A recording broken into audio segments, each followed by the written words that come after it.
பின்பற்றி அனைவரும் கும்பாபிஷேகத்தை தரிசனம் செய்யுமாறு கேட்டுக்கொள்கிறோம். நம்ம கும்பாபிஷேகத்திற்காக நேர்முறைவரனாக நாகை முகந்தன் அண்ணா வந்திருக்கார்.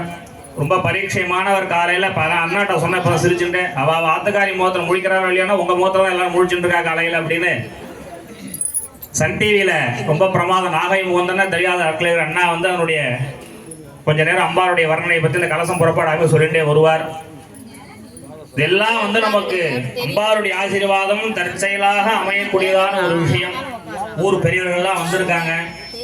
எல்லாருடைய ஒத்துழைப்போடும் எல்லாருடைய முன்னிலையிலும் குருவருளும் திருவருளும் துணை நிற்க புண்ணியமனுடைய பரிபூர்ணமான திருவருளோடு இந்த அஷ்டமங்கல கும்பாபிஷேகம் நடைபெறுகிறது. கும்பாபிஷேகம் ஆகும் நேரத்துல பக்தர்கள் எல்லாரும் மனசுல நான் அவ்வப்பொழுது சொல்ற மாதிரி சர்வே ஜனாக சுகினோ பவந்த, உலகத்தில் உள்ள அனைத்து கோடி ஜீவராசிகளும் நன்னா இருக்கணும் பிரார்த்தனை பண்ணிட்டு ஓம் சக்தி பராசக்தி என்று சொல்லக்கூடியதான மகாமந்திரத்தை அந்த கும்பாபிஷேகம் போது உறக்க சொல்லி இப்ப பூர்ணாகுதி நிறைந்தவுடன் 7 கலசங்கள் நம்ம யாகசாலையிலிருந்து புறப்படும்.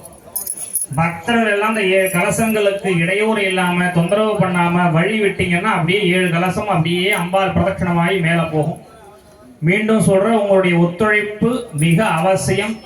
இப்பொழுது குருவருளும் திருவருளும் துணை நிற்க 6ஆம் காலத்துடைய வஸ்திராகுதி அம்பாளுக்கு பட்டு வஸ்திர புடவை ஹோமம் தொடர்ந்து 6ஆம் கால பூர்ணாகுதி நடைபெறும். ஆதி பராசக்தி மாதாகி ஓம் சக்தி வாத்தியம்.